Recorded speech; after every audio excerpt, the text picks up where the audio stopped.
Hello friends, welcome back to আউসার channel. আজকে আমি তোমাদেরকে বানিয়ে দেখাবো খুবই মজাদার একটি ডেজার্ট। এটি খেতে খুবই টেস্টি। সামান্য কিছু উপকরণের জন্য প্রয়োজন হবে। এটি হচ্ছে একটি চিজ কেক। তো চলো দেখে নেওয়া যাক রেসিপিটি। সবার প্রথমে আমি এখানে নিয়ে নিয়েছি কিছু বিস্কুট।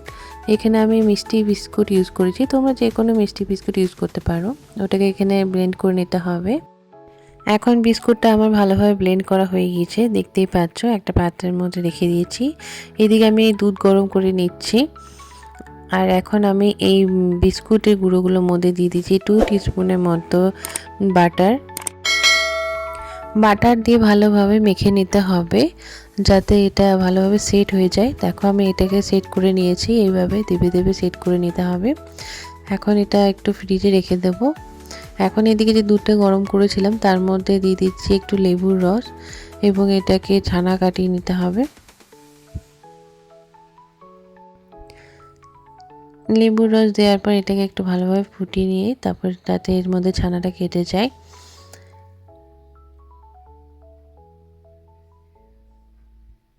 দেখতেই পাচ্ছ এখন আমার দুধটাতে ছানা কেটে গিয়েছে। এটাকে এখন ভালোভাবে ছেঁকে নিতে হবে।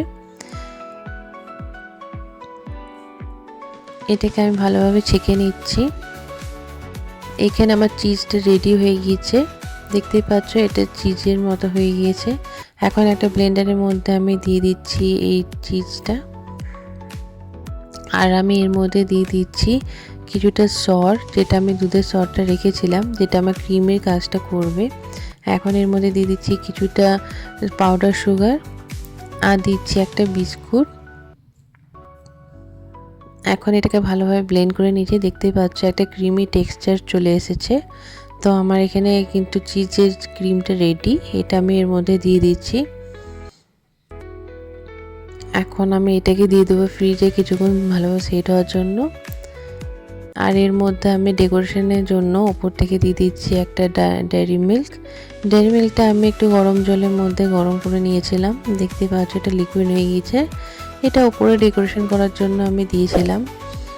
তো এখন আমি এটা ভালোভাবে একটু ডেকোরেশন করে নিচ্ছি। এইভাবে তোমরা চাইলে নিজের মতো করে এটা সাজাতে পারো। এখন দেখতে পাচ্ছ এর মধ্যে আমি দিয়ে দিচ্ছি একটু কফি পাউডার দিয়ে তারপর আমি এটা ফ্রিজের মধ্যে রেখে দিয়েছিলাম। এখন ফ্রিজের মধ্যে মোটামুটি 6 ঘন্টা রেখেছিলাম সেট হওয়ার জন্য। এখন 6 ঘন্টা পর দেখতেই পাচ্ছ আমার এটা কত সুন্দর ক্রিমি টেক্সচার চলে এসেছে। খুবই মজাদার একটি রেসিপি। তোমরা কিন্তু অবশ্যই বাড়িতে ট্রাই করে দেখো। আশা করি তোমাদেরও ভালো লাগবে। এই ডেজার্টটি খেতে খুবই টেস্টি হয়েছিল। গ্রীষ্মকালের জন্য এটা খুবই ভালো, যেহেতু এটা ফ্রিজে রাখা হয়েছে। খুবই তোমরা চাইলে কিন্তু যে কোনো সময় এটা বানিয়ে নিতে পারো। খুবই ঝটপট বানিয়ে নেওয়া যায়। আর বাড়িতে থাকা সামান্য কিছু উপকরণই এর জন্য প্রয়োজন হবে। আশা করি তোমাদের রেসিপিটি ভালো লেগেছে। রেসিপিটি ভালো লেগে থাকলে অবশ্যই কিন্তু লাইক, কমেন্ট এবং সাবস্ক্রাইব করতে ভুলো না। ভিডিওটি পড়ে দেখার জন্য কিন্তু অসংখ্য ধন্যবাদ।